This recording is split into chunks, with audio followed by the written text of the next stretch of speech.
Dr. Jeff, how you doing? Good to see you. Doing good down here in San Diego. Exactly. So thanks for having me on your, we're doing a little IGTV thing. Thanks for having me. I recently interviewed you for a cancer summit. They called The One Habit to Beat Cancer. Yes. And we just want to have a little discussion about cancer and stress and, stress with regards to anything these days. And so, thanks for having me on your social network. Yeah, it's great. It's good having you. I love having discussions with you. The one thing that's occurred to me over the years of being in practice is I've become more convinced than ever that the ultimate cause of disease is stress and the body's ability to handle stress. It's not even so much the stresses that are coming at you. It's your body's ability to neutralize the stresses that are coming at you and maintain its center, its state of homeostasis.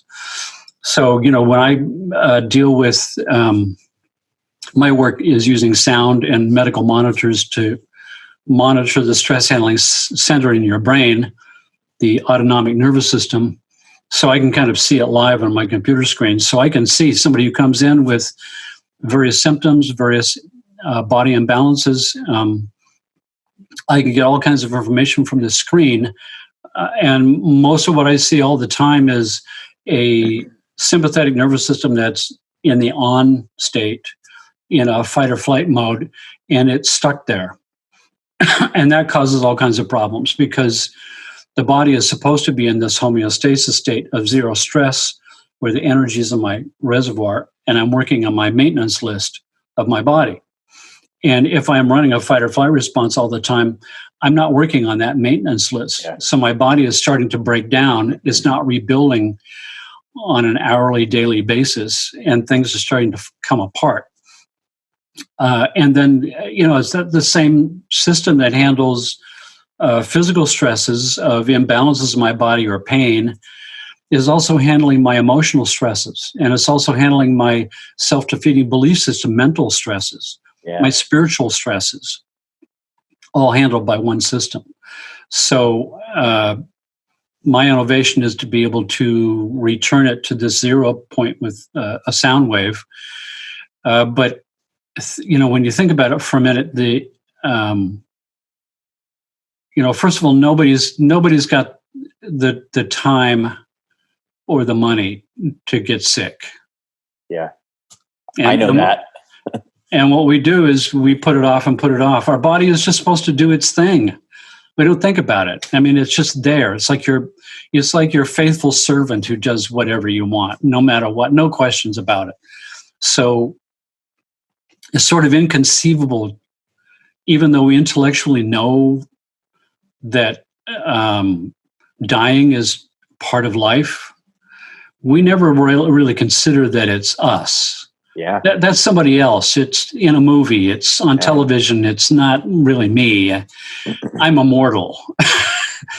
Nothing that kind of stuff is have for other people, not for me. But when my body starts to break down and it's in pain and it's got weird problems, and I drag myself finally to the doctor. After a lot of soul searching, I mean, when it gets to a point where finally I start searching for a doctor and looking in my bank account and checking my health insurance and making an appointment and going somewhere, and they do a whole bunch of tests, I'm already more stressed out than I normally am. And the normal stress of my body, of my own personal story, we've all got our story. The basic story is this: you're born and then you start getting beat up. I like that analogy. Right? And you never are able to recover from the first beating before the next one happens. Yeah. So you're always kind of off balance, and you never get to that point where you can completely rest, recuperate, and get back to zero.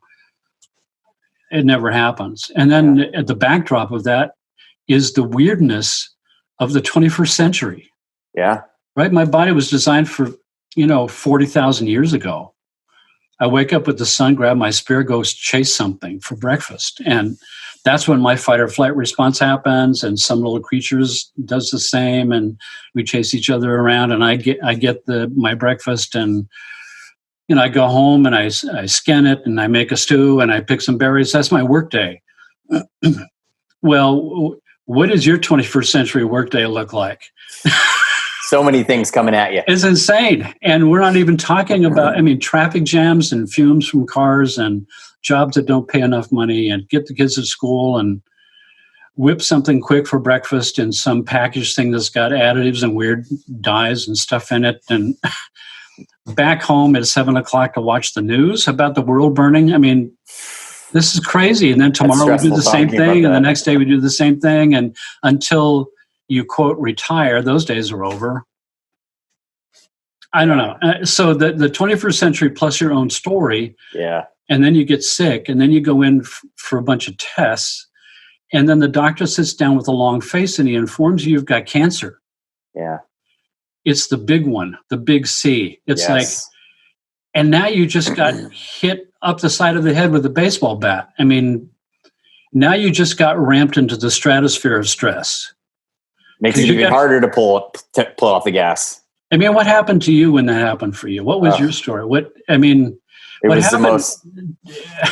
It was a bomb dropped on my lap, man. I was 40 years old, and if I looked in the mirror, Jeff, I looked healthy, right? And I ate right, but it had nothing to do with my nutrition. It had to do with the emotional stress. It had to do with not living a fulfilling life. It was, it's your soul is sick. My soul was sick. And you face yourself in the mirror and you go, wow, whatever I thought I was doing right was wrong. Absolutely. Absolutely. Obviously, I'm doing something wrong because this isn't supposed to be happening. And then you start to question, what am I doing? And then you start to come to a realization that you're living, that everything in your life is living a picture of success for everybody in your life except for you. Yes. That should be a quote that you put up on the wall, like big. Yeah, and then you start to think, well, what is it? What would it be? And you begin the search that you should have been doing all along. That's my life should be my search for the fulfillment of why I'm here. And most people forget that. They get a job, and then you're off on this little twirly gig, and the cosmic question of my existence, of why I'm here, has been abandoned, and my soul is now crying in pain. Those are the biggest healings I've seen with the patients I've got. Jeff, I walk down the street now, and like the times when I used to, yell at the car in front of me for cutting me off. Now I'm like, we're on a big giant ball floating through space, and my mortality is right here in front of me. Yeah. And so, Jeff, you get to meet people that are at this point of life, not just cancer, but at this point of life where they can either take it two directions. They can let whatever the stress or emotions take them, or they can use this as the accelerator to change their lives and live the lives that they were supposed to live. Yeah. For me, an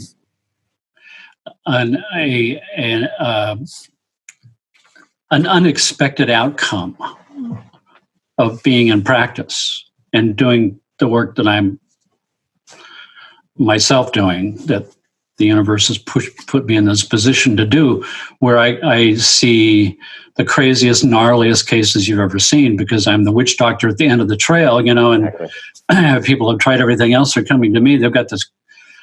And so therefore I see a lot of these very heavy duty conditions, life-threatening conditions, cancer conditions, and things like that, of all different kinds of varieties. And, I think I told you this before. It's my favorite people are people with cancer. What a crazy statement that even is. But I understand that statement. But it's because the bullshit has all been blown away. Exactly. There's no more small talk. Yeah. And those are the kind of people I want to be around. Yeah. And it's unfortunate to have to have gotten cancer to get there.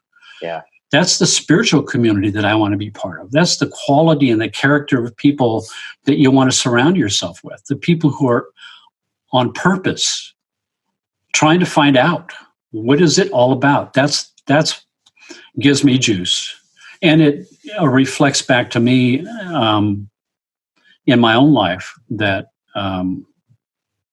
there, but for the grace of God, go I. That I haven't had to get cancer in order to reach that place for me. Yeah. And that for me is a daily blessing. It's like, so I get it surreptitiously through you. So thank you.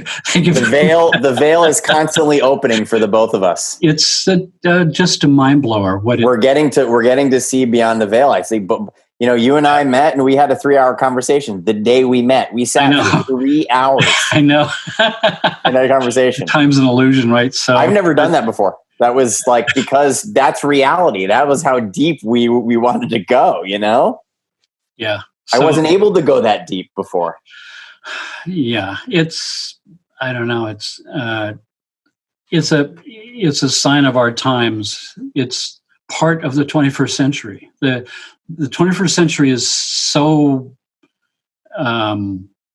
busy and distracted and just burning you up.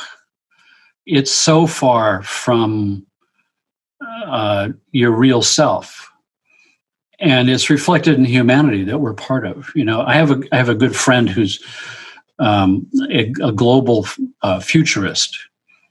His job is to keep a pulse on all the political activity in every country in the world, and get a global view of what's going on and where it's projecting, where it's going. And so he gives, talks before the UN and, great leaders of countries. And we have these deep discussions about the state of the world. And our discussions are, what the heck is the metaphor here? What's the cosmic meaning? What's the esoteric thing happening with the world that we have made for ourselves?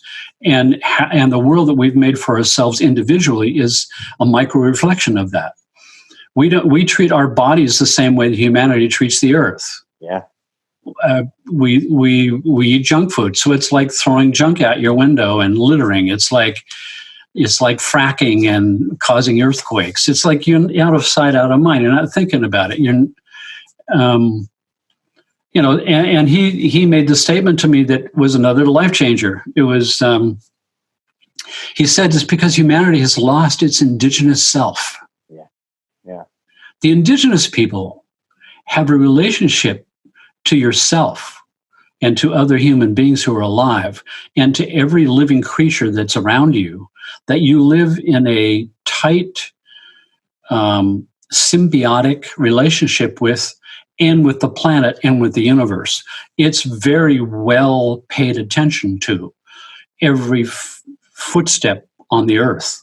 In the springtime, American Indians would take their sandals off because the earth was pregnant and soft and squishy. I mean, how far have we come from that? I mean, we have to take, like, I don't know, mushrooms or something to go there. And I don't wear socks on purpose. I never wear socks ever. I'm bare feet almost all the time because I need that grounding of the planet. But it's also hard to find a patch of grass. Foot in the grass, foot in the ocean, foot in the sand. Exactly. And so technology is bringing the 21st century into this catastrophic, crazy state. And it's my belief that technology is also the avenue we can use to save us. So explain that. Technologies of the technology of brainwave entrainment, for instance, the fact that we know enough about how the brain works and how our body clocks work to know that my body times itself to the external world. So if I can create a sound pulse that's pulsing at a brainwave speed, and that becomes the most dominant drum beat for my body to time itself to, the body will do that unconsciously. It's constantly looking to save energy. by dancing with the universe. So I create this sound pulses pulsing at a brain speed, and your brain waves will change from wherever they are to match that speed. And that right there, and it happens in a couple of minutes. You can hook a person up to an EEG machine. You watch this process happen. So now we can achieve in a few minutes with science what it used to take years and years and years of practice to learn how to meditate. And this whole thing of learning how to meditate, people going, I don't know how to meditate. How am I supposed to do that? I'm sitting here getting bored. My brain is doing this chatter thing, and I'm trying to stop it, but I can't. And I'm going, no, you'll never be able to stop it. Don't wrestle in the mud with that devil. No, what you do is you step aside from it and you observe yourself as if you're a visitor from outer space, as if you're a scientist from the dimension zero who's come to observe these strange creatures and their habits. And you notice that they're sitting there fidgeting and their brain is bored and it's chattering and talking, but you're not part of that. Yeah. You're in full lotus position, floating back over here someplace, watching this thing go on. And you observe that person through their day. And it's not just you sitting on a cushion someplace. Because if my whole meditation experience of waking up is always associated with a pillow in a room, what about the rest of my life? Yep. That's what I want my meditation to be, is like here, washing a dish, opening a door, driving a car, having a conversation with you. Any moment can be the moment when you, in the activity you're doing, as I talk to you right this very minute, and I do weird things with my tongue and blow wind across my vocal cords and make words out of my brain, that some part of me can be present at this moment watching me do this, talking to you, and know that I'm alive and that I'm looking out of my eyeballs. How? So how? I mean, that's a loaded question. How is you can start with these brainwave entrainment training wheels. Got it. Put and how do those work? Headphones on, and you listen to a beautiful kind of soundtrack of music that's odd, that you don't kind of recognize that musical style because it's been designed that way so that you're not following the music with your brain, that your brain is cut loose in unfamiliar territory. And now the chattering brain has got a movie to watch. Yeah. It's got something to occupy it so it's not bored. Yes. And now while it's doing that, you're free. You're here. So now science can mainline you to a place that you would have tried to get to with hours and hours and weeks and months and years of practice to try to get to. This can land you there. And every time you do this, that part of your ability gets stronger, because that's how the brain works. I exercise that in a gym, and pretty soon all I have to do is put the headphones on. Don't put the music on, but pretend I'm listening to it, and wham, now we've got Pavlov's dog. Yeah. We're using science to push the envelope of controlling our body the way we want to, in a positive way now. So what I like what the conversations you and I have about is you and I talk about meditation a lot. I'm big into meditation, but what you bring up is so fascinating. And basically what you're saying is that the world we live in, there's so many inputs in this world that just using meditation alone is not as effective as if it was thousands of years ago. As if it was scientifically potentized. Exactly. Because think about when meditation was first around. People first coming up. Somebody did it first. Yeah. Right? Somebody figured, maybe just sit here and close my mind off. Well, they did all the work and they finally got there. Other people said, hey, you've got what I want. How did you get that? Well, exactly. I'll teach you. Right? And so, but that world was very different. Think about what that world was. No television, no phones, no electromagnetic frequencies, no military waves, no fumes, no junk food. The world was quiet. There was no street lights. There was no electric bulbs. When the sun went down, it was you in the Milky Way. When was the last time you saw the Milky Way? I'm going up to Lake Tahoe this weekend, and hopefully I can see it, because there's not many places in the United States you can see it. No, it's like crazy. You can't even see the sky anymore. You can't make that connection. So As a matter of fact, well, I could write you a prescription for that as a stress reduction, and maybe you can get a tax deduction for your trip. Perfect. I think you're a fan of Paramahansa Yogananda, right? Like, Yes. Autobiography of a Yogi is one of my favorite books in the world. And so this man, I mean, and Sri Yukteswar, I mean, they did some amazing things, but they meditated all day, every day for 20 to 30 years. Oh, I know. 40 years even. I know. And so obviously that's unobtainable for the average human being. So what you've created, and I don't think so. I don't believe so.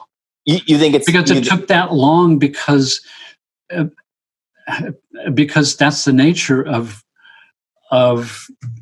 learning how to meditate and practicing that meditation. So you think it is obtainable, that level is obtainable even without doing that much meditation, but by using science? Science can push the envelope of what's possible. Wow. I think that what we know currently about what does enlightenment look like in the brain, we've hooked these people up all over the world. We know what it looks like in the brain. We know what brain state looks like. The default mode network is suppressed, right? Like you talk a lot about the default mode network and how it gets suppressed. So the ego is suppressed, right? Well, the default mode network is this default mode functioning of the brain. And it's these 4 zones in the brain that synchronize up together. When high states of meditation have shown an increase of the synchronicity of those 4 zones. Yeah. And 95% of the function of the brain is this default mode. 5% off the top is you and me talking. Yep. And this is what we think it's all about. Exactly. Right? 95% under the hood is what it's really all about. And who knows how to design my body out of 2 cells and differentiate the tissues and make them all function on automatic at this moment? That's who I really am. Yeah. And who I think I am is an appendage. It's a tool, like a hand, like a tongue, a tool that part grew for some purpose: social interaction, filling out DMV forms, paying your taxes, getting a job, doing the stuff you have to do in order to get your food. But under the hood, the great mystical experiences that have been recorded in time, including the experiences from the 60s with sacred medications, all describe similar things to the Upanishads and to the Sutras of Patanjali, 4,000-year-old texts from India. All talk about the same thing. And that thing is that when I have this moment of mystical experience, who I think I am drops away, dissolves. And who's left is a part of me that I deeply recognize, a familiar part of me that's ancient, that is knowledgeable, that has all knowledge, and that deeply recognizes my connection to the cosmos and everything in it, to other people, to other living things, it's the indigenous part of me. It's the universal part of me that I'm really trying to connect with again, and constantly get fooled by my thinking mind into thinking that life is nothing more than a series of trips to my job, paying my bills, taking care of my kids, and waking up tomorrow and doing the same thing until I die someday. And in reality, I'm a cosmic being on an epic journey like Gilgamesh, like the Odyssey and the Iliad. Each one of us is going through an epic journey through the cosmos, through many different forms, as we find our way. I think the Tibetan Buddhist is one of my favorites. In a hypothetical time before time, in a hypothetical time before time existed, the word God, the God word, whatever you can conceive of that being, was infinite and eternal in a state of 100% bliss. And then I think, and then God divided into an infinite number of finite pieces, and each piece was a sliver of God's total personality made manifest into form, and solidified into form. So now we have an infinite number of finite pieces of God solidified into form, and each of those forms forgets and then begins an epic journey to find out the truth. Yeah.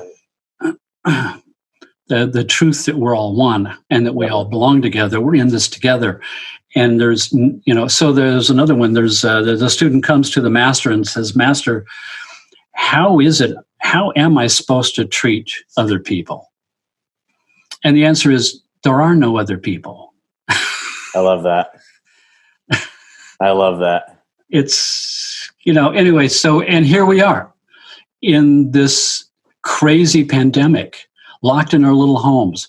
Earth has given us a time out and sent us home to be alone with ourselves, to grok, what the hell have we done here?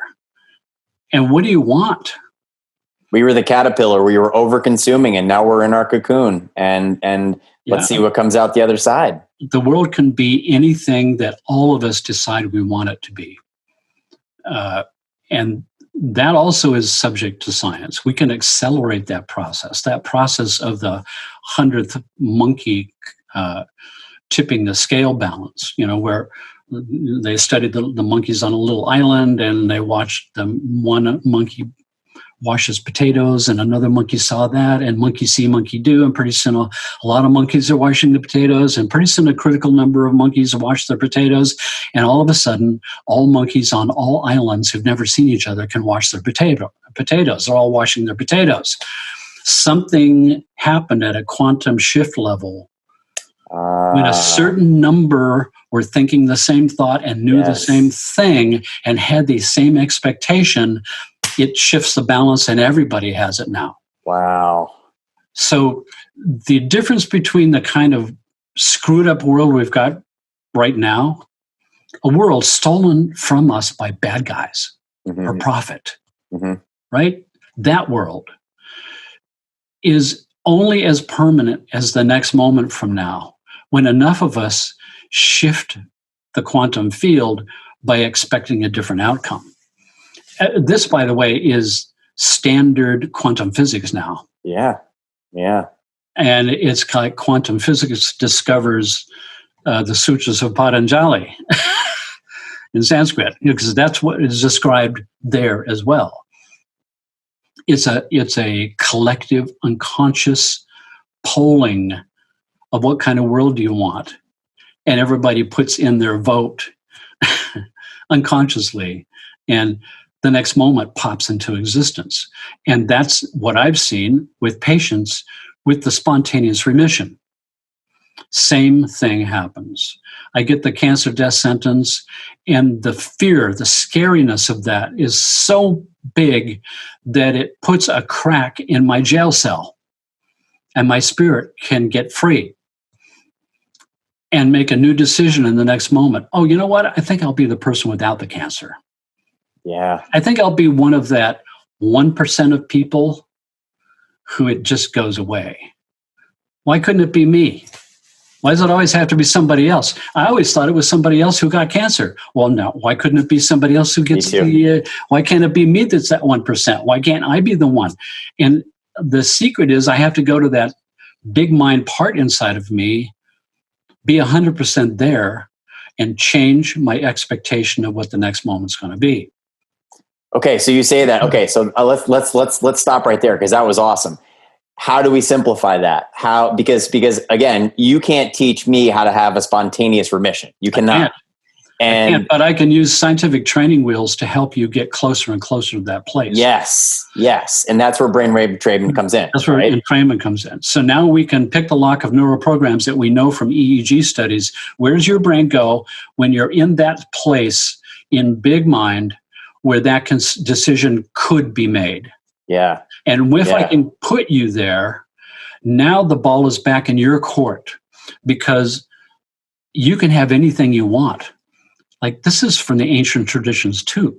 God says, hey, you can have anything you want. You can have any world you want, any reality you want. What do you want? And by the way, you gotta answer that question. You gotta flesh it out.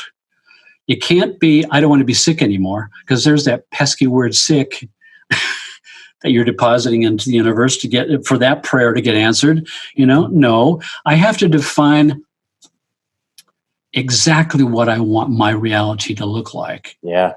And flesh it out in great detail. And I have to do it before a thought. And you have to, and what I've learned, and I think you'll agree with this, is you have to prevent your old self from coming back into your mind. You have to be aware of the thoughts that made you the person before this. Yes, you have to reinvent yourself completely. And because the people that I've seen who've had spontaneous remissions, in every single case, the person who got the cancer death sentence actually died. And the person who survived was a whole new person that was born out of this experience. And in all those cases, that person was absolutely on purpose. They had a good, clear picture of what they're here for. And they're about the business of doing that with an energy that is enviable.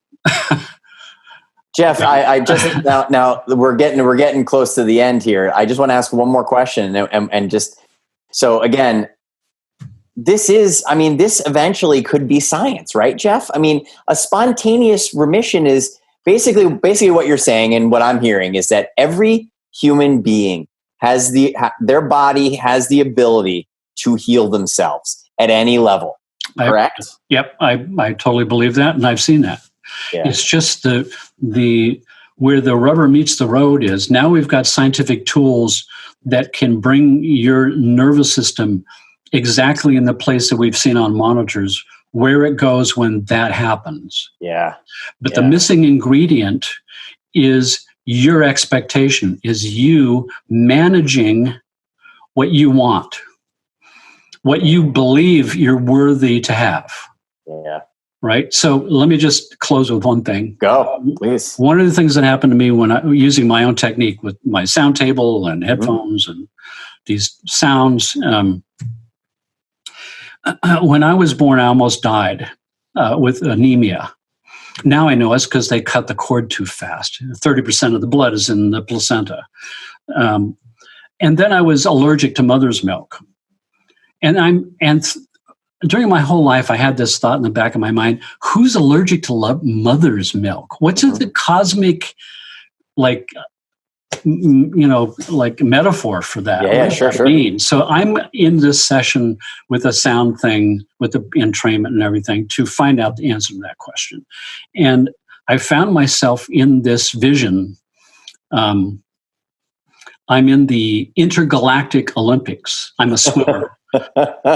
And I'm pulling out all the stops. I remember what it felt like to absolutely be spent and find the extra energy in your toenails for the extra push, and I win. I actually come in first. And of course, this is sperm. Sure. Yeah. 50 million of us swimming, and I flip and won. And at the moment that I win, I can't believe it. I can't believe that I won because I'm not gold medal material. That happens to other people, not me. Other people, not me. And I'm thinking, there's got to be a horrible mistake here. I need to raise my hand and say, excuse me, you should really examine the photographs because there's no way that I could have won. Wow. But I didn't do it because the prize was so immense. You get to have a body in the biggest game in the universe. Wow. Right here, right now. And in the context of that, I realized that had formed the basis of the self-defeating belief system at the core of all the problems of my life. Wow. That I was a thief in heaven.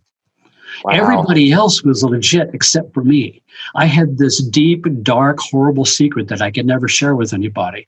And that screwed up my love relationships and my relationships with my friends and my, you know what I mean? And when I finally cleared that and realized that's what it feels like to win gold.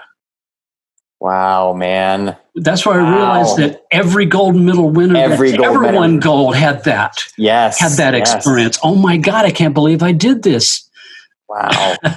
And then when that happened, when that charge blew off and I realized I'm a legitimate gold medal winner, and that fell away, I'm out of jail. And all the synchronicities and all of the serendipities started showing up. I met the right people, the wrong phone number is the right person. People would just show up and the whole thing started happening all by itself, because all those opportunities have been waiting in the wings to give me these opportunities, but they couldn't because I'm in jail. Now there's no more jail. They're all happening. It all started taking care of itself. And so later when patients would come to me and be whining and, I can't do it, I'm not good enough. I'm going, excuse me, don't give me that shit that you're not good enough. We're all gold medal winners here. We all know what it takes to reach our toenails and pull that crap out and win. Don't you tell me you can't do this crap. That was inspiring, man, because that's my self-defeating thought process, and beating myself up has been my entire life, but it's been a lot of people's lives, and we're all in the same boat. I'm sitting here trying to convince myself that I deserve a second chance at life. That's what I've been doing. Yeah. All is forgiven. That's awesome. Well, Jeff. Yeah. Always having great conversations with you, and you and I are going to change lives when it comes to this, cancer world and other diseases. And so, I'm really supportive of what you're doing. I'm 100% behind what you're up to. So I love it. So One Habit Summit. It's One Habit Summit is a summit that Jeff and I are in, and 35 other people, and we're talking about incredible conversations like this in healing. It's from May 25th to June 3rd. And hey, thanks for having me on your Instagram, man. Thanks for coming. And everybody, please show up to this thing. It's going to change your life. So awesome. Yeah. Thank you. Awesome. Thank you. Really good talking to you again.